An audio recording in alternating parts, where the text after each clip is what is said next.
Hi, everyone. I'm Eric D'Souza, and joining me today to talk about his first novel is Joel Nedecky. Hi, Joel. How are you? I'm good. How are you? I'm good too.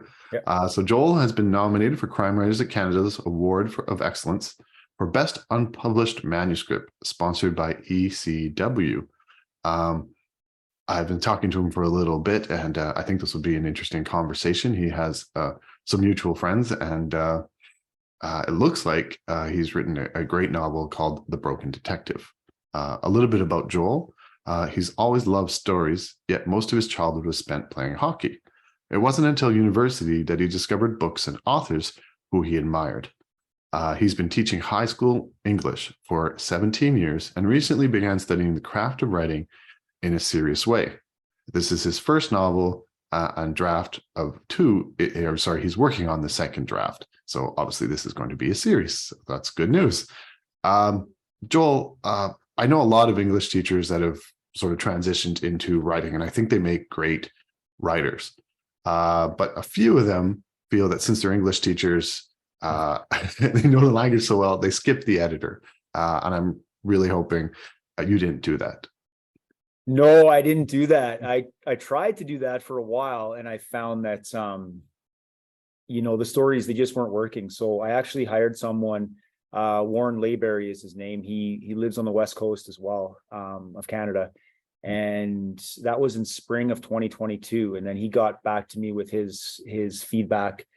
But the thing that I found most helpful was, and I talked to him about this before too, is just like I wanted someone to go back and forth with rather than just get the evaluation and then I'm left on my own. And he was awesome at meeting for Zoom calls or via email and just going back and forth when after he gave me his initial evaluation, when I had questions and comments and things I needed answered, he was always there. And then I went back and just did a bunch of work and sent it back to him. And I think it made the book better.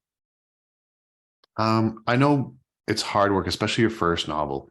Um, uh, for a lot of us, or for a lot of writers, it sometimes takes 10 years or so.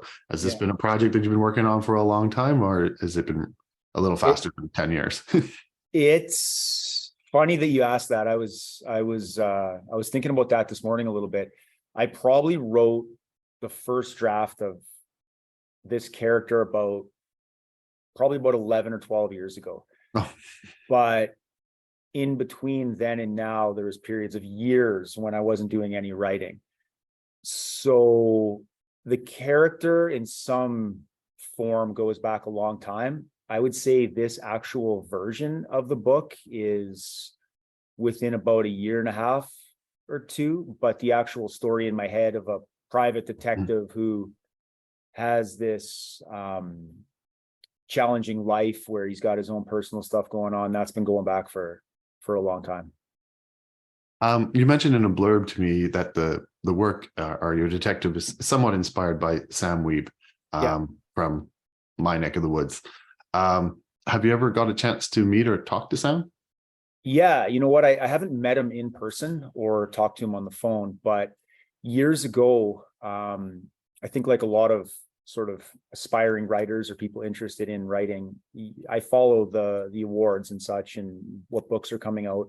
So I knew about the Arthur Ellis Awards and I would follow and see who won. And I read his book, Last of the Independents, and then followed that up. I think Invisible Dead had already come out too. And I just sent him an email just out of the blue, kind of saying, hey, I love your work and here's why. And he got back to me and was very, gracious about that. And then at the end of 2021, I actually hired him to do a manuscript evaluation of The Broken Detective. I think it might even have had a different title then. Mhm. And he sent me back his comments. And it's funny because I remember asking him too if he thought I should keep going with the book or if it was something I should let go. And he kind of said very nicely, only you know that. And at the time, I remember thinking, I want a yes or a no, right? But in the end, he was right, and I decided to keep going with it, and I'm glad I did. For Sam, I know setting is very important. His Yeah, books are set in Vancouver, and I've asked him a few times, could you do it somewhere else? And he's like, no, this is a Vancouver story. yeah, You're in Winnipeg. Yeah. Yes, you've told me that the story's set in Winnipeg. Yeah. Do you feel the same way? Like, is this a Winnipeg story? Yeah, it's a Winnipeg story. I just finished Sam's Sunset in Jericho too, and it has a lot of reference to just the cost of living in Vancouver. You know, these very real problems that people are facing. I always looked at Winnipeg kind of like I love Winnipeg, and I think it's a very maybe misunderstood city from people who don't live here. I think, most of my friends and family, we would take a holiday to somewhere like Toronto or Montreal or Vancouver.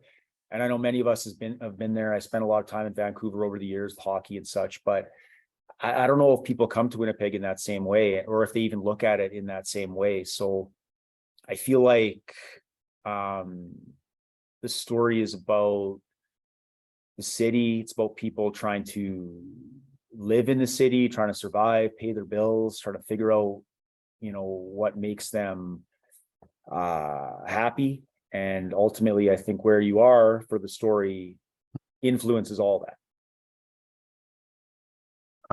I think you've sent me a blurb, so we should talk about the book. Jake, your main protagonist, Yeah. is going to jail, Yeah. from what I understand, and I guess that paints a picture very quickly of, oh, maybe he's not a nice guy. Maybe he's not a hero. We tend to cheer for our heroes, but we don't always cheer for somebody about to go to jail. Yeah. So what could you tell us about him? Is he a good guy? Yeah, I think he's a good guy who does some bad things. And I think part of what I really try to do is, like, the reason he's going to jail is because, like, he grew up in and out of foster care and group homes and such. And his parents both struggled with addiction, alcoholism. His dad actually disappeared when he was young, and he lived with his mom until she could no longer do that. And he's going to jail for an assault, for hurting his mom's ex-boyfriend, somebody who had abused his mom. So he's going to be sentenced. And before he is sentenced, he asks the judge, his lawyer does, this is kind of the opening of the book, for a suspended sentence, because his mom can't take care of herself without him. He financially, emotionally is basically her caregiver now. So the judge says, yeah, I'm going to give you 2 weeks to get your life in order, and then we'll sentence you. And in that time, he just needs to make money. He just has 2 weeks to make as much money, sell everything he owns, and just kind of put together a pool of money so his mom can live when he goes to jail, because he knows it's going to be probably about a year or so, maybe more, depending on a few other factors. So he's a private detective, so he has to get Yeah. a case, though, So he right? has to, exactly, he has to get a case, and he's got no license now because of the charges. So he has to find somebody willing to hire him unlicensed, and often that leads to taking a case you don't really want to take. And that's what happens. He's hired to find a missing woman. Is it told just like Sam, sort of in the first person? So it's through Jake's eyes? Yeah, it's through Jake's eyes. It's first person, past tense. Most of it's in the present with some flashbacks to some things that happened when he was younger, but a lot of it is happening as you follow it. I've only been to Winnipeg once, and it was for a wedding in August.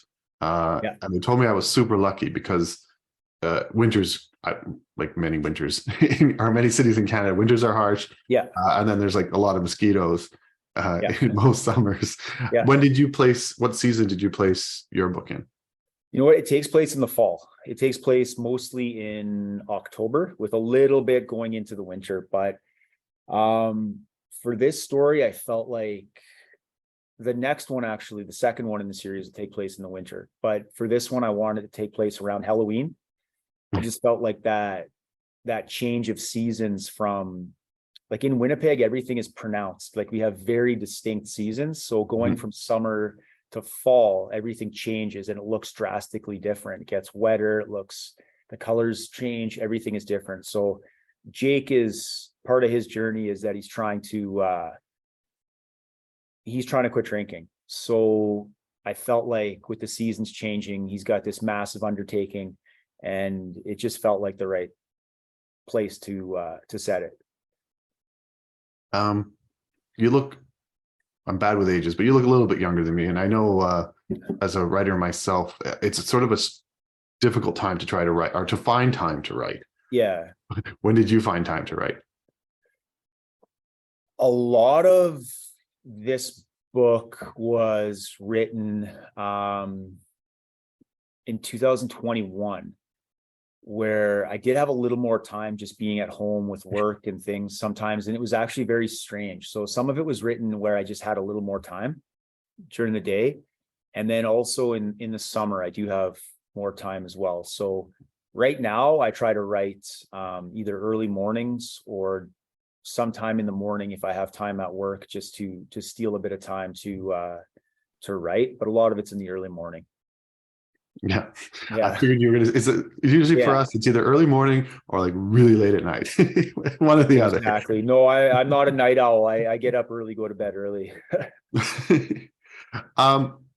Having the unpublished novel, do you have a vision or a hope of how you'd like to get it out to the world? Are you trying the publishers, or do you feel self-publishing would be the right way for you? You know what? Right now, I am trying to find a publisher. That would be, I think, my I guess plan A. I don't have, like, I'm playing the long game with this. I'm kind of, I really want to, like, I want to take advantage of the opportunity here with the nomination, but I also know I have a lot to learn still about writing and just releasing work on the general public and whatnot. But I think right now publisher would be my plan A. And then if that doesn't work at some point, I probably would self-publish. Yeah. Well, best of luck to you. I'm trying to think in my head. I'm not 100% sure this one. I'm fairly certain Yeah. Sam won unpublished novel for Last Leading Independence. Yeah, he did. And I know I've spoken to, this is my second year of interviewing members who have been nominated. And I know I've spoken to a good handful of them who've also won this award or even been nominated for this award. So it's a great stepping stone for you. Your novel sounds like it's one kind of book I want to read. So thank you. Best of luck to you, Joel. Yeah, thanks so much for having me. I appreciate it. Thank you. And thank you to everyone watching today. Bye-bye.